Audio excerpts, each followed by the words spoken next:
Ooh, what's good, what's good, what's good, what's good? Get this camera angle for y'all. I'm in Clovis, New Mexico. That's finna do my pre-trip. It is brick out there. Like 36 degrees. I'm in the mountains.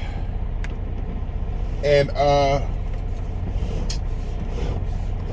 have this load that I had picked up in Nogales, Arizona. And it was a 3-pick, 1 drop going to Philadelphia. The 3 picks was pretty much in 5 miles of each other. All produce, nothing but Migos out there with dope trucks, and everybody know each other, so they all making money together. I wish the black community was like that. Not saying it's not happening, but I feel like it's not happening enough, honestly. You know? But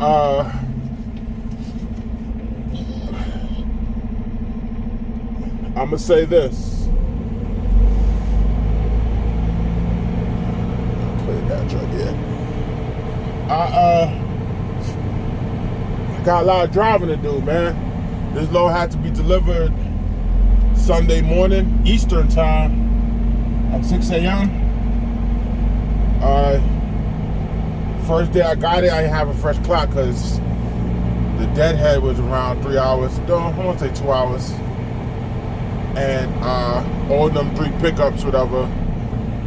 I ended up shutting down at Tuscan. Shut down in Tuscan, Arizona. And from there, yesterday I drove from Tuscan to here. So that was like 9.5 hours. No, I'm lying. It was like 10 hours I drove. And I'm going to do the same today. So after these 10 hours, I should be down to like 27, 10 hours, 17 hours, you know, which is more reasonable to get done. So it's Friday now, so I got Friday. I'm gonna shut. My goal is to shut down around 2. It is now, I don't know if I'm still on mountain time, but I think it's 4 a.m. here. And I'm gonna drive to 425, to be exact. I'm gonna drive down to like, okay. You just missed the whole exit, huh? So, 60 east for 6 miles. Drive down to like, I know I'm building the I-40, so the I-40 down to the 81 non-tolls. I'm trying to avoid all the tolls. Another thing, when you on the Opera or leasing, man, you gotta think about all your expenses, especially now. You're trying to not to pay you all these tolls. I know I'm got to go northeast, so I know what them tolls is up there. I'm trying to avoid all of that. So, yeah, man. Oh, there's Loves right here too. Wow. Loves. I need to get my tire pressure checked. I need to do that. But anywho, this load is paying $6,000. And you gotta work hard for this $6,000, I'll tell you that. It was like 2,500 miles. I'm now at 1,830, so they say. I think it's more now, I think it's 28 altogether. So it's a lot of miles I'm doing for the $6,000, honestly, man. But it will end my week. It will end my week because even though it's on a Sunday, it will be on the settlement from last week. So end my week with grossing around 8 and some change. You know what I'm saying? Which will be good for this season, but you gotta work hard for it. I'll tell you that. So I did yeah, I can tell my tire pressure's not the same.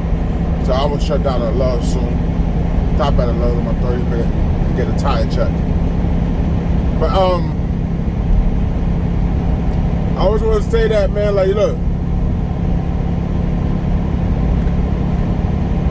I feel like rates might be going up a little bit soon, maybe. Getting close to Thanksgiving, maybe. Who knows? I'm just being optimistic, man. But shout out to my owner operators and my lease owners. or lease operators, or no lease purchase, guys. No lease purchase. You don't need that in your life.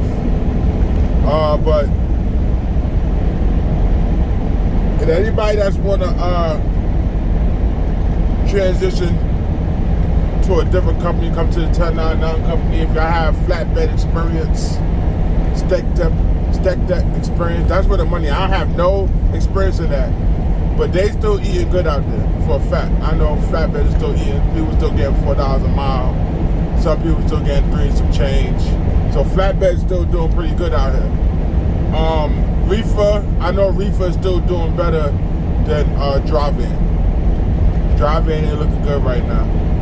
So if y'all want to see what's up and see what's going on this end, hit me up on Instagram. Just send me a DM, and I'll be transparent. I'll be 100 with y'all.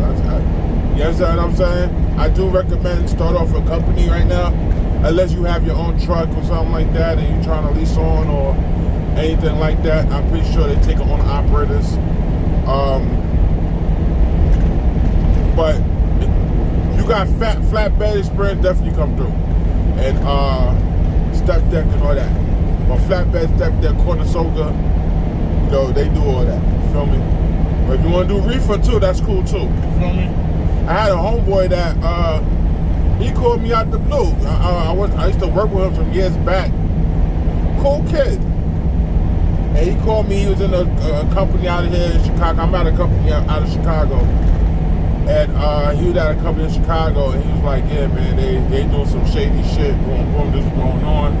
So I told him about my company, whatever, see what's up. And I don't know what the fuck happened to the nigga. If you watching my videos, like, yo, Dante's name, like, what the fuck happened? What's up, my nigga? Like, you know what I'm saying? I told him, like, I was being real with him. Like, I don't know what happened in the situation. I know you got 2 kids. I hope everything good with him, honestly. But, hey, I don't know. But, I know this time, the holidays, I don't have children. Once again, I say it all the time. But people that's parents and stuff like here, and it's probably a rough time for them, honestly. Especially ain't making no money out here. You feel me? The worst thing to do is be on the road and working hard and ain't seeing no money. That's a tough feeling. That's a tough feeling. That's a real tough feeling, honestly. And I know how that I would feel. You understand what I'm saying? I must say, my first month was real rough because I had all these expenses I had to pay. As a new owner-operator, bought a new truck and this and that, all these expenses that I wasn't really prepared for. I probably didn't do my research well. But like in my first week I ran, they took pretty much my whole check. So, be relying on certain things. Lucky thing I had a little credit back in and this and that, la la la. But I stayed afloat. I'm still able to still truck. Yeah, I'll wheel it to the right. They wait till these tires warm up a little bit. So,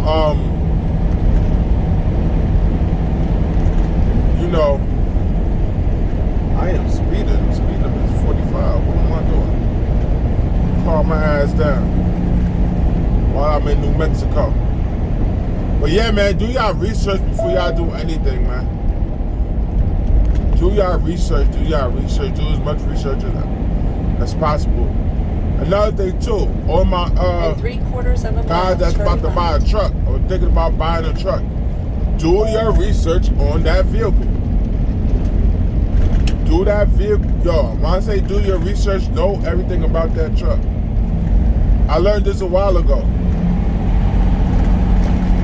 If you was a company driver and driving the same truck for a long time and you're familiar with that truck, buy that kind of truck. Just to sit back for the similarities. So, so if something happens, like right now, Turn left onto North State Street. Right now, I broke the sensor that's on my mirror that tells the temperature, right? This is a common thing that happened when if something clips my mirror or something like that will happen. Because while I was Turn left onto North State Street. when I was on the Gallus, getting this load, Turn left. while I was in the Gallus getting this load, on the last pickup, my truck GPS couldn't pick up the address, so I had to use my Google to get there, right? And it was a time crunch. I had to be there at 6. Continue on because route. on the third stop on a Raycon they sent me. On the third stop they had the wrong address. So when they called me, they gave me the other address. My truck and GPS couldn't pick it up, so I put it on the Google. So it was only 5 miles away, but I had to go through a road that was no trucks. Now it was no low clearance or nothing like that, but they're doing construction on the road. So there's a sign that says construction on road with the little flags on it. Texas. And the bottom of my mirror where the sensor hangs, anybody familiar with Freightliners, there's a little piece that sticks out to get the temperature, and it clipped it and broke it off. It didn't break. The mirror is not damaged at all, in no shape or form. But it broke the sensor. When I got to the shipper, I just saw a check engine light and a what's I'm here thinking like, oh no, what happened? And I'm minding the truck is driving fine. But you know, if you know how Freightliner, you could, it has a diagnosis thing. So I pulled up these 2 codes and I pulled it up that says it's a sensor. When I felt the sensor is broke. So I'm like, oh shit, yeah. So I know now I had to backtrack. Oh, I know when it happened. So it is what it was. These things gonna happen. I'm familiar with the Freightliners. That's why I bought a Freightliner. What's crazy is I never drove this model truck. I drove the newer ones. No, in 2000. No, it was in 2000. The first truck I drove that was new was in 2000. No, 2021. No. When I was at Western Express, it was in 2020. Yeah, it was 2020, the gray one. And then when I got when I do a lease purchase with Western Express, I had a brand new 2021, only like 60 miles on it. I think when I gave it back to them, I put like 60,000 miles on it or something like that.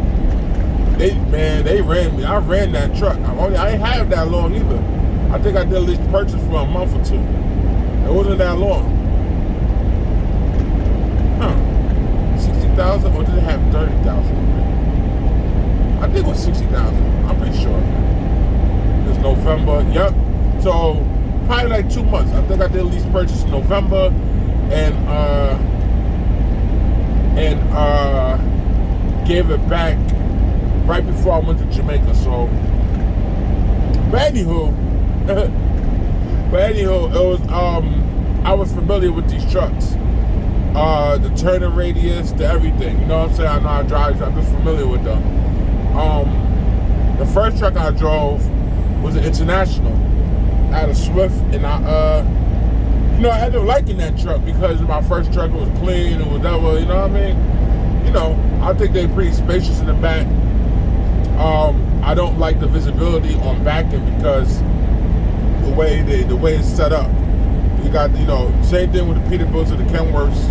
Like the cab ain't wide. Well, in the front, it turns in a little bit, and you can't see the whole truck itself. So you gotta kind of like stick your head out the window, or so I was about to see some people open the door so they can see when they back it. See, in the Freightliner, you don't really have to do that. You just can see. You feel when you turn. You know what I mean? But that's what's going on, y'all. So I just want to tell y'all something, man. That that it's gonna be a good week after I drop this load. But I have to work for it, man. You gotta work hard out here. Be willing to work hard. Don't be willing to go home. If you think you're gonna go home every week, you're not gonna see no money, bro.